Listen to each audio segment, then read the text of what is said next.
আপনি যদি ভাবেন বাংলাদেশ শুধু পোশাক আর রেমিটেন্সের দেশ, তাহলে আজকের এই প্রতিবেদন আপনার সেই ধারণা একেবারে বদলে দিতে পারে। দিনাজপুরের হাকিমপুরের মাটির নিচে পাওয়া গেছে প্রায় ৬২ কোটি টন লোহার আকরিক। ৬২ কোটি টন, এই সংখ্যাটা বলতে মুখে মাত্র ৩ সেকেন্ড সময় লাগে, কিন্তু এর অর্থ আসলে কি সেটা বুঝতে পারলে আপনিও আজকের মতো চুপ করে থাকতে পারবেন না। এই লোহা দিয়ে বাংলাদেশ নিজের ইস্পাত শিল্প গড়তে পারে, রেল লাইন বানাতে পারে, জাহাজ বানাতে পারে, কারখানা গড়তে পারে, প্রতিরক্ষা শিল্পেও পা রাখতে পারে। এক কথায় যদি বলি, একটা শিল্প রাষ্ট্রের ভিত্তি দিতে পারে এই একটা খনি।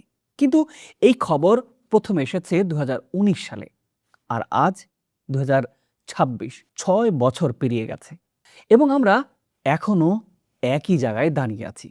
কিন্তু কেন? কে আটকে রেখেছে এই সম্পদকে? কে লাভবান হচ্ছে এই দেরিতে? আর যদি এখন কেউ এই খনিতে হাত দেয়, সে হাত কি বাংলাদেশের নাকি অন্য কারো হবে? প্রিয় দর্শক, আজকের এই প্রতিবেদনে আমরা সেই প্রশ্নগুলোর উত্তর খোঁজার চেষ্টা করব। আপনাদের সাথে আছি আমি শাহাদাত হোসেন। আশা করি পুরো আয়োজনে সাথেই থাকবেন।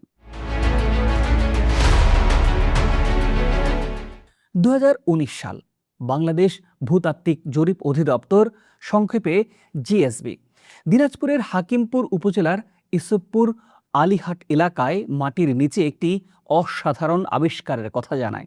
মাটির প্রায় ১৩৩০ ফুট গভীরে প্রায় ৪০০ ফুট পুরু লোহার একটি স্তর, একটি ম্যাগনেটাইট, সবচাইতে উন্নত মানের লোহার আকরিক, এবং এই স্তর ছড়িয়ে আছে কমপক্ষে ৬ থেকে ১০ বর্গ কিলোমিটার এলাকা জুড়ে। ২০২১ সালে তৎকালীন জ্বালানি প্রতিমন্ত্রী নসরুল হামিদ আনুষ্ঠানিকভাবে জানিয়েছিলেন মজুদের আনুমানিক পরিমাণ ৬২৫ মিলিয়ন টন, অর্থাৎ প্রায় ৬২ কোটি টন। শুধু লোহা নয়, প্রাথমিক তথ্য অনুযায়ী এই এলাকায় তামা, নিকেল এবং ক্রোমিয়ামের উপস্থিতিও আছে। এটি বাংলাদেশের প্রথম লোহার খনি। এর আগে আমরা কখনো এই ধাতু নিজেদের মাটিতে পাইনি। এবার অর্থনীতির হিসাবটা একটু বুঝতে চাই। ২০২১ সালে একটি বিশ্লেষণে বলা হয়েছিল, যদি ২৫% কাঁচামাল তোলা সম্ভব হয় এবং বছরে ৫০ লাখ টন উত্তোলন করা যায়, তাহলে এই একটি খনি থেকেই ৩০ বছর ধরে কাঁচামাল পাওয়া সম্ভব। আর এর আনুমানিক অর্থনৈতিক মূল্য প্রায় ১,৬০,০০০ কোটি টাকা। কিন্তু এই হিসাব করার পরেও কিছুই হয়নি। অনেকেই মনে করেন লোহার খনি মানে শুধু লোহা। ভুল। লোহা মানে ইস্পাত, আর ইস্পাত মানে আধুনিক রাষ্ট্রের কঙ্কাল। আপনি সেতু বানাবেন, ইস্পাত লাগবে। রেল লাইন বানাবেন, ইস্পাত তো লাগবেই। জাহাজ বানাবেন, ইস্পাত লাগবে। কারখানার মেশিন বলবেন, সেখানেও কিন্তু ইস্পাত লাগবে। তাছাড়া হাসপাতালের যন্ত্রপাতি, প্রতিরক্ষা শিল্প, এসব ক্ষেত্রে ইস্পাত তো লাগবে। বিশ্বের প্রতিটি শিল্প শক্তির ইতিহাস ঘাটুন। আমেরিকা, জার্মান, জাপান, চীন, দক্ষিণ কোরিয়া, প্রতিটি রাষ্ট্রের উত্থানে ইস্পাত একটি কেন্দ্রীয় চরিত্রের ভূমিকা পালন করেছে। চীন সস্তা শ্রম দিয়ে শক্তিশালী হয়েছে, এটা অর্ধেক সত্য। চীন শক্তিশালী হয়েছে ইস্পাত উৎপাদনে, শিল্পনীতি, কাঁচামাল নিয়ন্ত্রণ এবং দীর্ঘমেয়াদী পরিকল্পনা দিয়ে। এখন বাংলাদেশের প্রশ্ন করুন, আমরা প্রতি বছর কত ইস্পাত আমদানি করি? কোটি কোটি ডলার বিদেশে যায় শুধু একটি এই উৎপাদনের জন্য। আমাদের নিচে মাটির ভেতরে সেই কাঁচামাল থাকলে সেই অর্থ দেশেই থাকতো, সেই অর্থ দিয়ে কারখানা হতো, সেই কারখানায় মানুষের চাকরিও হতো। এটা শুধু একটা খনির গল্পই নয়, এটা বাংলাদেশের শিল্পের ভবিষ্যতের গল্প। ২০১৯ সাল থেকে আজ পর্যন্ত কি হয়েছে? ২০২২ সালে জানা গেল জার্মান কোম্পানি ডিএমটি কনসাল্টিং প্রাথমিক সমীক্ষার উদ্যোগ হাতে নিয়েছে। সমীক্ষা মানে এখনো পর্যন্ত শুধু কাগজে কলমে কাজ চলছে। কোনো জাতীয় নীতি নেই, কোনো সংসদীয় আলোচনা নেই, কোনো শিল্পনীতি ঘোষণায় নেই, কোনো স্থানীয় মানুষের সঙ্গেও আলোচনা নেই, কোনো পরিবেশ পরিকল্পনাও নেই। গেল ১৭ বছরে এমন অনেক নজির তৈরি করেছে আওয়ামী লীগ সরকার। শুধু রিপোর্ট আর রিপোর্টের পর রিপোর্ট। এই নীরবতার কারণ আসলে কি থাকতে পারে? তিনটি সম্ভাব্য উত্তর আছে। প্রথম উত্তর হলো আমলাতান্ত্রিক জড়তা। বাংলাদেশের রাষ্ট্রযন্ত্র জটিল সিদ্ধান্ত নিতে ধীর। একটি গভীর লোহার খনি উন্নয়নের মতো জটিল প্রকল্পে কোনো মন্ত্রণালয় নেতৃত্ব দেবে, কে অর্থ দেবে, কে দায়িত্ব নেবে, এই সিদ্ধান্ত নিতেই বছরের পর বছর চলে যায়। দ্বিতীয় হলো রাজনৈতিক হিসেব। বড় প্রকল্প, বড় কমিশন, যতক্ষণ প্রকল্প শুরু না হয় ততক্ষণ দরপত্রের খেলা শুরু হয় না। কখনো কখনো দেরিও করানো হয় যাতে নির্দিষ্ট কোনো পক্ষে লাভবান হতে পারে। তৃতীয়ত হলো বিদেশিদের চাপ। বড় শক্তিগুলো সবসময় চায় উন্নয়নশীল এই দেশগুলো কাঁচামাল রপ্তানি না করুক, নিজেরা শিল্প না করুক। এই চাপ সরাসরি আসে না, আসে পরামর্শকের মাধ্যমে, শর্তের নামে, ঋণের নামে। এই তিনটি উত্তরের যে কোনো একটি বা সবগুলো একসঙ্গে সত্য হতে পারে। এখন সবচাইতে গুরুত্বপূর্ণ একটা প্রশ্নে আসি। ধরুন কাল থেকে হাকিমপুরে খনন কাজ শুরু হলো, কিন্তু কে করবে? বাংলাদেশের নিজস্ব গভীর খনি উন্নয়নের প্রযুক্তি নেই, এটা সত্য।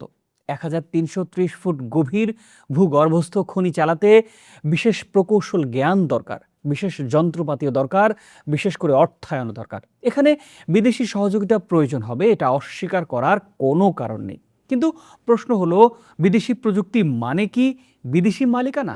ইতিহাস বলছে দুটো সম্পূর্ণ আলাদা জিনিস। বতসোয়ানা হীরার খনিতে বিদেশি প্রযুক্তি নিয়েছে, কিন্তু সরকারি নিয়ন্ত্রণ ছেড়ে দেয়নি। আজ সে দেশের মাথাপিছু আয় আফ্রিকার শীর্ষে। চিলি তামার খনিতে বিদেশি বিনিয়োগ নিয়েছে, কিন্তু জাতীয় কোম্পানির মাধ্যমে নিয়ন্ত্রণ রেখেছে। বিপরীতে নাইজেরিয়া তেল পেয়েছিল, বিদেশি কোম্পানিকে দিয়েছিল। আজ নাইজেরিয়া তেলের উপর বসে থেকেও তারা দরিদ্র একটা দেশ। এখানে পার্থক্য একটাই, আসলে চুক্তিটা কে লিখেছে? বাংলাদেশ কি নিজের চুক্তি নিজে লিখতে পারবে, নাকি অন্যরা লিখে দিয়ে বলবে এখানেই সই করো? এখানে আমরা কোনো বিদেশি বিনিয়োগের বিরোধিতা করছি না, বরং বলছি বিদেশি বিনিয়োগ আসুক, কিন্তু শর্ত বাংলাদেশ ঠিক করবে। এটি জাতীয় স্বার্থ সম্পদ চুক্তিতে কমপক্ষে যেগুলো থাকতে হবে তা হলো রাষ্ট্রের সংখ্যাগরিষ্ঠ মালিকানা বা নিয়ন্ত্রণ, মুনাফার সিংহভাগ দেশেই থাকতে হবে। দ্বিতীয়ত, প্রযুক্তি হস্তান্তরের বাধ্যতামূলক ব্যবস্থা। বিদেশি কোম্পানি আসবে, শেখাবে এবং তারা চলে যাবে। বাংলাদেশি প্রকৌশলীরা সেই জ্ঞান ধরে রাখবে। তৃতীয়ত, প্রক্রিয়াজাতকরণ দেশি হবে। কাঁচা আকরিক রপ্তানি নয়, বাংলাদেশে ইস্পাত তৈরি হবে, সেই ইস্পাত রপ্তানি হবে দেশের বাইরে। স্থানীয় কর্মসংস্থানের নিশ্চিত কোটা থাকতে হবে। দিনাজপুরের মানুষ এই খনিতে কাজ পাবে। স্বাধীন পরিবেশে সমীক্ষা, যে কোম্পানি লাভ পাবে সে কোম্পানি পরিবেশ মূল্যায়ন করতে পারবে না। চুক্তি সংসদে প্রকাশ করতে হবে, জনগণের জানার অধিকার আছে। দুর্নীতি বিরোধী ও স্পষ্ট ধারা এবং চুক্তি বাতিলের অধিকারও রাখতে হবে। আর এই 7টি শর্ত যদি মানা হয়, বিদেশি প্রযুক্তি হবে বাংলাদেশের শক্তি। আর যদি না মানা হয়, বিদেশি বিনিয়োগ হবে নতুন উপনিবেশের হাতিয়ার। প্রিয় দর্শক, একটা দৃশ্য কল্পনা করতে পারেন। দিনাজপুরের ভোর, কুয়াশায় ঢাকা একটা মাঠ, একজন কৃষক মাটিতে দাঁড়িয়ে আছেন। সে জানে না তার পায়ের নিচে কত কোটি টন লোহা আছে। সে জানে আজ আলুর দাম কত, ধানের খরচ কত, ছেলের পড়ার ফি কত হবে, বিদেশ যাওয়ার দালাল কত টাকা চাইছে। তার মাটির নিচে যদি সত্যি 62 কোটি টন লোহা থাকে, তাহলে সেই সম্পদ তার জীবনে কি পরিবর্তন আনবে? উত্তরটা নির্ভর করবে রাষ্ট্র কতটা সৎ, নীতি কতটা স্পষ্ট, চুক্তি কতটা স্বচ্ছ এবং এই কৃষককে অংশীদার করা হবে কিনা। ইতিহাসের শিক্ষা বলছে, সম্পদ নিজেই ভাগ্য বদলায় না, সম্পদ বদলায় রাজনৈতিক সিদ্ধান্তে। বাংলাদেশ এর আগেও সম্পদ পেয়েছে, গ্যাস পেয়েছিল, কিন্তু গ্যাসের উপর শিল্প গড়ে তুলতে পারেনি। বারবার জ্বালানি সংকটে পড়েছে। কয়লা পেয়েছিল বড় পুকুরিয়ায়, সেই কয়লা নিয়ে দশক ধরে বিতর্ক চলেছে। উৎপাদন হয়েছে, কিন্তু যতটুকু হওয়ার কথা ছিল তার ধারে কাছেও নেই। সমুদ্র সীমা জিতেছি 2012 সালে ভারতের বিরুদ্ধে, 2014 সালে মিয়ানমারের বিরুদ্ধে। কিন্তু ব্লু ইকোনমিক ভাষণ যত বড়, বাস্তব অগ্রগতি ততটাই ধীর। মানব সম্পদ পেয়েছি, কিন্তু কোটি কোটি মানুষ বিদেশে গিয়ে শ্রম বিক্রি করে, আর আমরা রেমিটেন্সকে সাফল্য বলে উদযাপন করি। এই প্যাটার্নটা বুঝতে হবে। আমরা সম্পদ আবিষ্কারের জাতি হয়েছে, কিন্তু সম্পদ ব্যবস্থাপনার জাতি হতে পারিনি আমরা। দিনাজপুরের লোহা কি সেই প্যাটার্ন ভাঙতে পারবে, নাকি আরও একটি হতাশার অধ্যায় যোগ করবে এই দেশে? প্রিয় দর্শক, শেষ প্রশ্নটা তাই খুবই সহজ। দিনাজপুরের লোহা দিয়ে বাংলাদেশ নিজের ইস্পাতের ভবিষ্যৎ গড়বে, নাকি এই লোহা যাবে অন্যের জাহাজে, অন্যের কারখানায়, অন্যের মুনাফায়? আমরা কি কাঁচামালের সেই দেশ হয়েই থাকব, নাকি শিল্প রাষ্ট্র হওয়ার সাহস দেখাবো আমরা? এই প্রশ্নের উত্তর দেওয়ার দায়িত্ব কোনো একজন মানুষের নয়, এটা একটা রাষ্ট্রের সিদ্ধান্ত, একটা জাতির সিদ্ধান্ত। কিন্তু সিদ্ধান্ত নিতে হলে সেটি আগে জানতে হয়। প্রিয় দর্শক, আজকের প্রতিবেদনে সেই জানানোর একটা ছোট্ট চেষ্টা করেছি দিনাজপুরের মাটির নিচে লোহা শুয়ে থাকার গল্প। ইতিহাস অপেক্ষা করছে, প্রশ্ন এখন একটাই, আমরা কি প্রস্তুত? প্রিয় দর্শক, এই প্রতিবেদনটি অবশ্যই শেয়ার করবেন, কারণ এই সম্পদের মালিক আপনি নিজেও। ভালো থাকুন, সুস্থ থাকুন। দেখা হবে পরের বিশ্লেষণে। চ্যানেলটি সাবস্ক্রাইব করে পাশেই থাকুন।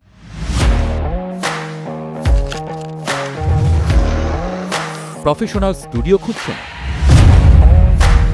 ঢাকার প্রাইম লোকেশন নয়াপল্টনে দেশ সমাচার স্টুডিও আপনার কন্টেন্ট প্রোডাকশনের নির্ভরযোগ্য ঠিকানা।